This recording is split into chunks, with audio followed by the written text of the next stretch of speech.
안녕하세요, 미북입니다. SPX 신고가 경신하며 모멘텀 이어나가고 있습니다. 이제 이번 주 2025년 마지막 주간인데 12월 31일 만기로 JP모건 칼라스트라이크 SPX 7000 콜 매도와 외곽의 풋옵션 스프레드 5340, 6330 매수 포지션이 잡혀 있습니다. 이는 SPX를 7000선으로 끌어당기는 일종의 패닉 효과로 작용하고 있어요. SPX가 6900선이 무너지지 않는 한 7000선 근처까지는 상승할 가능성이 높아 보입니다. 다만 개인적으로는 1월 초까지 7000선 부근 슈팅 이후 단기적으로 풀백에 돌입할 만한 구간에 진입했다고 생각해요. 산타랠리 진행 중 시장 전체적인 상승 모멘텀이 지속될 가능성이 높긴 하지만 빅스가 굉장히 낮은 레벨에 있다는 점 또한 우려스러운 점입니다. 금요일 빅스 13.6 수준에서 마감을 했는데 최근 5년 동안 빅스 13이 반복적 수점으로 작용했습니다. 특히 작년 12월 강한 지지로 작용했고요. 이제 약 4%밖에 남지 않았어요. 그리고 12월 29일 기준 SPX의 IV 수준은 4% 미만으로 떨어졌습니다. 이는 최근 3개월 내 최저 수준이며 비정상적으로 낮은 상황이에요. SPX 기준 하루 기대 변동 폭이 0.2%밖에 안 된다고 보는 겁니다. 그만큼 아무 일도 일어나지 않는다에 배팅하는 자금이 많다는 거죠. 반대로 얘기하면 하방에 대한 풋옵션 해지 비용이 굉장히 저렴하다는 의미이며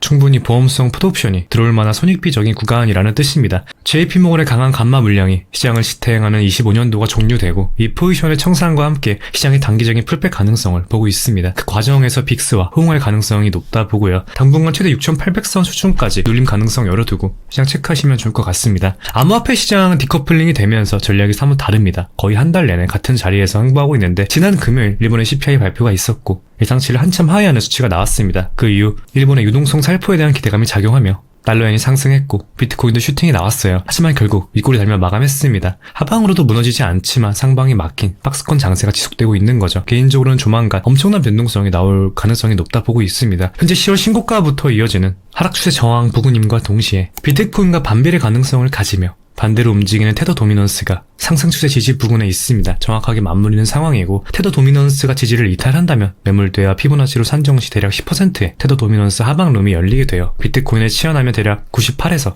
100K 부근의 1차 상승룸으로 보시면 됩니다. 산타랠리 주간이라는 계절성 특성과 금과 은을 필두로 한 기금속의 강한 랠리 등 일부 유동성이 암호화폐 쪽으로 유입이 되며 조만간 큰 변동성 나올 수 있다고 보고 있어요.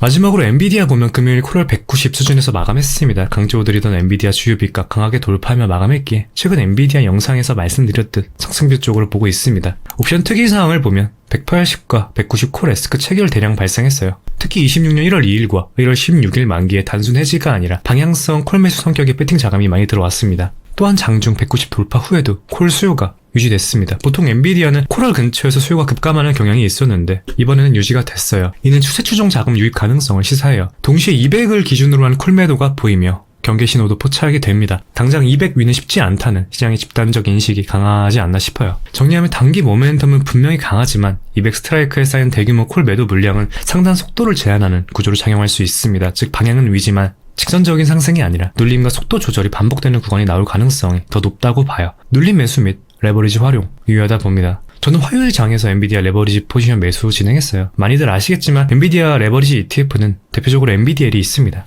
그레니시에어즈에서 운영하는 엔비디아 2배 레버리지 ETF이고 엔비디아 레버리지 ETF 중 가장 많이 선택되고 가장 큰 규모에 속하는 대표적인 상품입니다. 성향에 따라 활용해주시면 좋을 것 같아요. 엔비디아까지 말씀드렸는데 2025년 마지막 주간 마무리 잘 하셨으면 좋겠습니다. 올해도 대단히 고생 많으셨고 내년에도 좋은 정보 제공해드리도록 많이 노력하겠습니다. 그럼 오늘 영상 여기서 마무리하도록 할게요. 오늘도 시청해주셔서 진심으로 감사드리고 도움이 되셨다면 구독과 좋아요 부탁드리겠습니다. 궁금하시면 댓글 남겨주시면 확인을 답변 드릴게요. 감사합니다.